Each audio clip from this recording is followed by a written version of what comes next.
नमस्कार मित्रांनो, निफ्टी तसंच बँक निफ्टीसाठी उद्याची ट्रेडिंग स्ट्रॅटेजी आपण डिस्कस करणार आहोत. तसंच आजच्या ट्रेडिंग सेशनबद्दलही बोलणार आहोत. तर चला व्हिडिओला सुरुवात करूया. जसं की आपण इथं बघू शकतो की मार्केटने आज थोडं गॅप डाऊन ओपनिंग आपल्याला देताना दिसलं. प्रिव्हियस डेपेक्षा थोडंसं काहीतरी नॉर्मल गॅप डाऊन आपल्याला येताना दिसलं. इनिशियल आपल्याला इथं बघू शकतो प्रिव्हियस डे थोडासा एंड ऑफ द सेशन थोडीशी सेल ऑफ आलेला होता. त्याच्या कंटिन्युएशनमध्येच मार्केट जाताना दिसलं. प्रिव्हियस क्लोजिंग जी होती त्याच्या खाली काही मार्केटने क्लोज दिलेलं नाही. आपण इथं बघू शकतो त्याच्या इथूनच मार्केटने सपोर्ट घेतला. काइंड ऑफ इथं एक डबल बॉटम बनवला आणि एक चांगली रॅली अपर साईडला दिलेली आहे. थोडंसं वोलाटाईल करत रॅली दिलेली आहे, थोडंसं बिअर ट्रॅप करत रॅली दिलेली आहे. बट स्टील एक वन साइडेड चांगली स्ट्रॉंग रॅली एक नवीन ऑल टाईम हाय बनवून तिथंच स्ट्रॉंग क्लोजिंग मार्केटने आपल्याला दिलेली दिसते. बँक निफ्टी जर बघितलं तर बँक निफ्टी इंडेक्सने चांगला आज मोमेंटम दिलेलं आहे. डाऊन साईडने आपण बघू शकतो की आणि आज तसंच फिन निफ्टीची एक्सपायरी होती. थोडंसं गॅप डाऊन ओपन झालं. नंतर ह्या कॅन्डलने आपण इथं बघू शकतो नंतर इनसाइड कॅन्डल बनत गेल्या. त्याच्यानंतर बघू शकतो ह्या कॅन्डलने जसं ब्रेकआउट दिलं त्याच्यानंतर एक स्ट्रॉंग अँड स्टेडी मोमेंटम वरच्या साईडला येत गेला आणि अपर साईडला एक स्ट्रॉंग नोटवर बँक निफ्टीने आपल्याला क्लोजिंग दिलेली दिसते. तर आता उद्यासाठी आपली ट्रेडिंग स्ट्रॅटेजी काय असायला पाहिजे ती आता आपण डिस्कस करूया. पण त्यापूर्वी मित्रांनो, आपण जर चॅनलवर नवीन असेल तर कृपया चॅनलला सबस्क्राईब करायला विसरू नका आणि नोटिफिकेशनसाठी बेल आयकॉन प्रेस करायला विसरू नका. तर चला उद्याची स्ट्रॅटेजी डिस्कस करूया. थोड्या डेटाकडे नजर टाकूया. डेटामध्ये काय फेरबदल झालेले आहेत तर इकडे आपण बघू शकतो निफ्टीचा डेटा 1.16च्या आसपास आहे. 22 तारखेची एक्सपायरी असणार आहे. क्लिअरली बघू शकतो 22,000च्या लेवलच्या आसपास भरभरून सपोर्ट बनलेले आहे. एक 22,100च्या आसपास थोडं कॉल रायटर पुट रायटरमध्ये टफ सुरू होती, पण क्लिअरली डॉमिनन्स बायर्सचा दिसतोय. आणि अपर साईडला रेजिस्टन्स जर बघितले आज तुलनेने जर हे तुम्ही बघितलं सपोर्ट्स किंवा जे पुट रायटर आहे तर ॲज तुलनेने कॉल रायटर काही फार जास्त स्ट्रॉंगली पोझिशन सध्याच्या घडीला काही मेंटेन करून ठेवताना काही आपल्याला दिसत नाही आहे. एक कुठल्या पर्टिक्युलर पॉईंटला सॅच्युरेट होत नाही आहे, म्हणून ट्रेंडिंग मार्केट उद्याच्या दिवशी आपल्याला होताना दिसू शकतं किंवा ही एक्सपायरी जी राहील ती मोस्टली ट्रेंडिंग राहण्याचे चान्सेस सध्याच्या डेटावरून तरी दिसत आहे. उद्याच्या दिवशी काही सडन काही बदल वगैरे जर झाला तर त्यानुसार आपण उद्याच्या व्हिडिओमध्ये त्याचं बोलूयाच. पण सध्या तरी एक्सपायरी जी आहे ते ट्रेंडिंग नोटवरच आपल्याला जाताना दिसते. अपर साईडला जर बघितलं तर 400-500 पॉईंटचं मोमेंटम आपल्याला होताना दिसतं आहे एक्सपायरीपर्यंत. पॉसिबल आहे, क्लोजली पॉसिबल आहे जर असाच डेटा मेंटेन राहिला तर. बँक निफ्टीचं बघूया. बँक निफ्टीची एक्सपायरी उद्याची असणार आहे.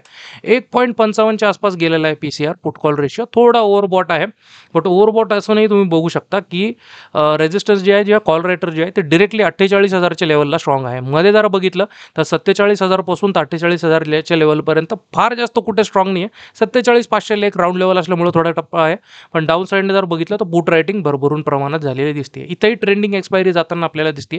मोस्ट प्रोबेबली एक्सपायरीचं मोमेंटम जसं मी बोललो आहे मागच्या काही म्हणजे मी व्हिडिओमध्ये मागच्या काही नेहमी बोलतो की आदल्या दिवशी जर मोमेंटम येताना जर दिसत असेल तर मोस्ट प्रोबेबली एक्सपायरीच्या दिवशी फार जास्त काही मार्केटकडून एक्सपेक्ट करू नका. But still level to level काम केलं तर ट्रेंड कॅचअप करायलाही आपल्याला मदत होईल. तर चला निफ्टीचा वन डेचा टाइम फ्रेम बघूया. वन डेच्या टाइम फ्रेममध्ये काय साइन अँड संकेत मिळत आहे आपल्याला तर आपण इथं जर बघितलं तर तुम्हाला मी क्लिअरली सांगितलेलं होतं की लास्ट टाइम जोपर्यंत मार्केट ह्या लेवलच्या खाली क्लोजिंग देत नाही, हा जो फॉल इनिशिएट होत होता याच्यामध्ये मी क्लिअरली सांगितलेलं होतं की मार्केट लेवल मेंटेन करताय आणि इथं हे जे रेजिस्टन्स आहे ना हे जर एकदा निघालं तर काइंड ऑफ आपल्याला अपर साईडला परत एकदा एक नवीन ऑल टाईम हाय बघायला मिळू शकतो. प्रिव्हियसली 2 वेळा आपल्याला ऑल टाईम हाय बघायला मिळाले, पण तिथून मार्केट सस्टेन केलेलं नाही, फेलियर आलेलं आहे. आपण जर बघितलं ना तर हे बघा इथं एक नवीन ऑल टाईम हाय लावला, त्याला फॉलो थ्रू चांगलं आलं नाही, फेलियर आलं. इथे एक नवीन ऑल टाईम हाय लावला, त्याच्यानंतर आपण बघू शकतो इथेही सेम डे परत एकदा सेल ऑफ इनिशिएट होताना दिसला. पण आज जर बघितलं ना तर प्रिव्हियसली कालच्या दिवशी आपण जर बघितलं तर चांगला एक ऑल टाईम हाय आपल्याला बघायला मिळाला, चांगलं मोमेंटम आलं, पण मार्केटने क्लोजिंग तशी दिली नाही. आणि आज जर बघितलं तर अनलाईक दिस डेज म्हणजे ह्या दिवशी जसं झालेलं होतं तर आज जर बघितलं तर स्ट्रॉंग फॉलो थ्रू आलेला आहे आणि क्लोजिंग पण त्याच्या अपर साईडला दिलेली आहे. तर थोडंसं जसं ज्या वेळेला मार्केट नवीन ऑल टाईम हाय लावतं आणि त्याच्यानंतर स्ट्रॉंग क्लोजिंग देतं तर थोडंसं एक्सपोनेन्शियल मूव्ह येणं साहजिक असतं. जसं आपण प्रिव्हियसली बघितलेलं आहे की हा ऑल टाईम हाय निघाल्यानंतर आपण इथं बघू शकतो मार्केटने थोडंसं सॅच्युरेशन केलं, पण हा जसा निघाला थोडेसे काही 2-3 पुढचे काही जे ट्रेडिंग सेशन होते ते थोडेसे ट्रेंडिंग आणि वन साइडेड आपल्याला बघायला मिळाले, थोडंसं एक्सपोनेन्शियल बघायला मिळाले. तर स्ट्रॉंग प्रोबॅबिलिटी आहे, डेटा पण तेच सांगतोय की पुढचे 1-2 ट्रेडिंग सेशन जे आहे मार्केट गॅप अपने ओपन होईल आणि थोडंसं एक एक्सपोनेन्शियल ट्रेंडिंग मोमेंटम देताना आपल्याला दिसू शकतं. बँक निफ्टीचाही वन डेचा टाइम फ्रेम बघून घेऊया, नंतर आपल्या इंट्राडेच्या टाइम फ्रेमवर आपण येऊया.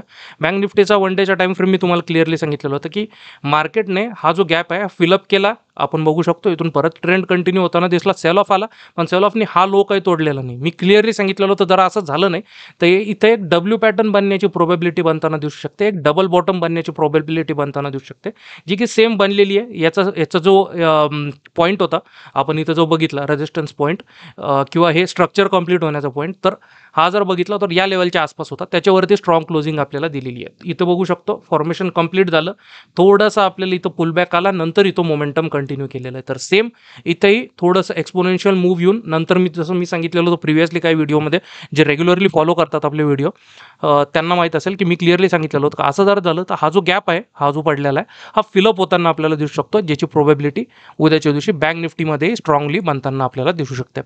5 मिनिटाचा टाइम फ्रेम बघूया निफ्टीचा. 5 मिनिटाच्या टाइम फ्रेमवरती आपल्याला कशा प्रकारे मोमेंटम जर उद्या येताना जर दिसलं तर कॅचअप करायचं आहे. आपली स्ट्रॅटेजी काय असली पाहिजे, बाईंग सेलिंग आपल्याला कुठे करायची आहे आणि ऑपॉर्च्युनिटीज कशा कशा असू शकतात.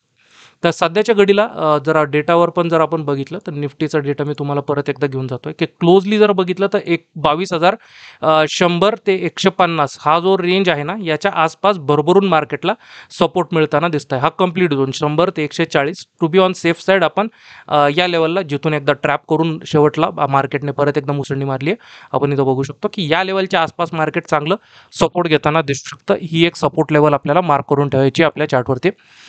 तर या लेवलच्या खाली जोपर्यंत मार्केट येत नाही तोपर्यंत आपल्याला स्ट्रॉंग सेल ऑफकडे काही जायचं नाही. जोपर्यंत या लेवलच्या वरती आहे मार्केट, कुठलाही डिप जर येताना दिसत असेल, अर्ली मॉर्निंग सेशनमध्ये मी सांगतोय थोडासा जरी गॅप डाऊन ओपन झालं मार्केट, या लेवलच्या आसपास कुठं सपोर्ट घेताना दिसला आजच्यासारखं, चांगली अपॉर्च्युनिटी अर्ली मॉर्निंग सेशनमध्ये मी सांगतोय तुम्हाला सुरुवातीच्या सेशनमध्येच की तसं होताना जर दिसलं तर बाईंगची एक चांगली अपॉर्च्युनिटी बनताना आपल्याला दिसू शकते. रेजिस्टन्स क्लिअर कट जर बघायला जर गेलं तर सध्याचं रेजिस्टन्स आपल्याला दिसतंय 200, 220, 240च्या आसपास क्लिअरली. तर 240च्या आसपासपर्यंत मार्केट आपल्याला रेजिस्टन्स घेताना दिसू शकतात. तर या लेवलकडे आपलं लक्ष असलं पाहिजे. प्रोबॅबिलिटीचंही आपण सगळ्या बोलणार आहोत मित्रांनो, काळजी नका करू. या लेवलच्या वरती मार्केट सस्टेन करत असेल तर टार्गेट मला दिसत आहे क्लिअरली 380 पर्यंतचं पहिलं टार्गेट आणि सेकंड टार्गेट जर बोलायचं जर झालं तर डेटा पण सांगताय आणि इंडिकेटर पण, तर 460 480च्या रेंजपर्यंत मार्केट आपल्याला जाताना दिसू शकतं. तर या दोन टार्गेटसाठी आपण अपर साईडला बाईंगच्या पोझिशनकडे लक्ष ठेवून राहू शकतो. इतर या लेवलकडे आपल्याला लक्ष ठेवायचं आहे. डाऊन साईडला सपोर्ट तुटल्यानंतर क्लिअरली जर मार्केटमध्ये जर बघितलं तर सपोर्ट जिथं दिसतोय आपल्याला डिरेक्टली मग 22,000ची लेवल, राऊंड लेवल, या लेवलपर्यंत आपण एक टार्गेट ठेवू शकतो. या लेवलपर्यंत ट्रॅक करू शकतो मार्केटला. सेकंड, हा जो गॅप बनलेला आहे तर हा गॅप फिलअप करण्याकडे मार्केट प्रेफरन्स देताना दिसू शकतं, ज्याच्यामध्ये 21,920 ते 930 ह्या ज्या लेवल आहे, तर ह्या लेवलकडे मार्केट जाताना आपल्याला दिसू शकतं. इथं आपण पुट साईडला ट्राय करू शकतो. जसं की मी वन डेच्या टाइम फ्रेमवरती बोललो की एक्सपोनेन्शियल मोमेंटम येण्याचे चान्सेस आहे, तर मे बी उद्याच्या दिवशी गॅपअपची प्रोबॅबिलिटी आपल्याला नाकारता येत नाही. तर गॅपअपच्या प्रोबॅबिलिटी मार्केट जाताना जर दिसलं तर त्या केसमध्ये आपल्या स्ट्रॅटेजी मित्रांनो सिंपल आहे.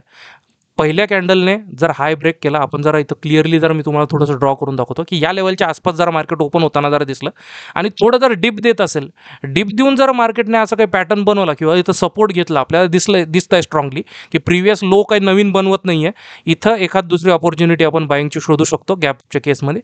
किंवा क्लिअरली गॅपअपमध्येच मार्केट जर चान्स न देता आपल्याला इथं जर कुठे ओपन झालं आणि असंच डिरेक्टली वरती निघत असेल तर पहिल्या डिपच्या आसपास आपण मार्केटला ट्रॅक करण्याचा प्रयत्न करू शकतो. जर पहिल्या कॅन्डलच्या वरती जर मार्केटने नंतरचा लो जर बनवला तर तिथं काही आपण प्रोबॅबिलिटी ठेवू शकतो अपरच्या या दोन टार्गेटसाठी. बँक निफ्टीबद्दल बोलून घेऊया. बँक निफ्टीमध्ये आपल्याला काय आणि कशा प्रकारच्या ऑपॉर्च्युनिटी बनताना दिसत आहेत. सपोर्ट रेजिस्टन्स कुठे असू शकतं, उद्याच्या दिवशी थोडी एक्सपायरी आहे, तर एक्सपायरीच्या दिवशी थोडंसं कॉशियसली ट्रेड करायचं, कारण की जे काही ट्रेंडिंग मूव आपण एक्सपेक्ट करत होतो त्या आज आलेला आहे आणि डेटा ओव्हरबॉट आहे. तर maybe bank Nifty level maintain करून ठेवू शकतं, बट ट्रेंडिंग मोमेंटम देण्याचे चान्सेस मला थोडेसे पर्सनली कमी वाटत आहे. But still level to level काम करायचं आहे. बँक निफ्टीच्या डेटामध्ये आपल्याला क्लोजली सपोर्ट जो दिसतोय तो आपल्याला राऊंड लेवल 47,000च्या आसपास दिसतोय आणि जिथून आज मार्केटने आपल्याला रिव्हर्सल देताना दिसलं तर 880 840ची लेवल, तर या लेवलच्या आसपास मार्केट स्ट्रॉंग सपोर्ट घेताना दिसू शकतं. 47,000 पासून तर 40च्या. तर जसं ट्रेंडिंगमध्ये आहे market, to be on safe side आपण या लेवलच्या खालीच काही तो शॉर्ट करण्याचा चान्स आपण शोधूया. अपर साईडला मार्केट रेझिस्टन्स कुठे घेताना दिसू शकतं, तर 47,200 ची लेवल आहे एक. या लेवलच्या आसपास मार्केट आपल्याला रेझिस्टन्स घेताना दिसू शकतं. या लेवलच्या वरती जर निघालं 47,200च्या, तर आपल्याला टार्गेट बनताना दिसू शकतं क्लिअरली. मग 47,600 ची लेवल, या लेवलसाठी आपण अपर साईडला मार्केटला लाँग करण्याचा प्रयत्न करू शकतो. डाऊन साईडला जर बोलायचं जर झालं, तर डाऊन साईडला मला क्लिअरली दिसतंय मग आजची जी जिथं मार्केट जिथं ओपनिंग आलेली होती किंवा कालची जी क्लोजिंग होती, तिथं एक पहिलं टार्गेट, त्याच्यानंतर मग डिरेक्टली 46,200 ची लेवल, या 2 लेवल आपण लक्षात ठेवू शकतो. याच्यामध्ये प्रोबॅबिलिटी सेम आहे. अपर साईडला जर मार्केट थोडंफार ट्रेंडिंग मूव्ह देताना दिसत असेल तर आणि तरच आपल्याला इथपर्यंतच टार्गेट आपल्याला ठेवायचं आहे. कारण की मी जसं सांगितलं प्रोबॅबिलिटी थोडी कमी आहे. होऊ शकतं की उद्याच्या दिवशी फक्त लेवल मेंटेन करून ठेवल्या जाईल किंवा मार्केट थोडंसं साईडवेज राहणं, बँक निफ्टीचं इंडेक्स थोडंसं साईडवेज राहणं प्रेफर करू शकतो. बँक निफ्टी जर साईडवेज राहिलं तर क्लिअरली सांगतोय मी की निफ्टीमध्ये चांगलं मोमेंटम येण्याचे चान्सेस आहे. जर का बँक निफ्टीने थोडी प्रॉफिट बुकिंग जर इनिशिएट जर होताना जर दिसली आणि परत जर या लेवलच्या आसपास कुठं क्लोजिंग येताना जर दिसली, तर ते निफ्टीलाही घेऊन थोडंसं स्लो डाऊन करू शकतं. तर ह्या दोन्ही गोष्टींकडे आपल्याला लक्ष ठेवायचं. तर अशा प्रकारे सगळ्या प्रोबॅबिलिटीज मी डिस्कस केलेल्या आहेत. आशा करतो की तुम्हाला तुमचा उद्याचा ट्रेडिंगचा दिवसही चांगलाच असेल. आणि मित्रांनो, परत मी एक थोडीशी छोटीशी रिक्वेस्ट करू इच्छितो आहे की काही माझ्या पर्सनल कामांमुळे, व्यस्तता असल्यामुळे आणि मी काही फुल टाईम यूट्यूबर नसल्यामुळे व्हिडिओजची फ्रिक्वेन्सी जी आहे ना आपली, ती थोडीफार मिस होती आहे माझ्याकडून, मी मान्य करतो आहे. बट स्टील मी जो काही व्हिडिओ बनवतो त्याच्यामध्ये मी फक्त उद्याचा नसून थोडासा तुम्ही जर बघितलं वन डेचा टाईम फ्रेम घेऊन मी पुढचा थोडासा लाँग टर्म व्ह्यू पण देण्याचा प्रयत्न करतो. तर तुम्ही व्हिडिओ माझे अधूनमधून जरी बघत असाल तरी तुम्हाला एक ब्रॉडर ओव्हरव्ह्यू नक्कीच मिळतो. मी एक्सक्यूज नाही देते, मी प्रयत्न करेल की फ्रिक्वेन्सी मी ॲज रेग्युलर जेवढी ठेवता येईल तेवढी ठेवेल.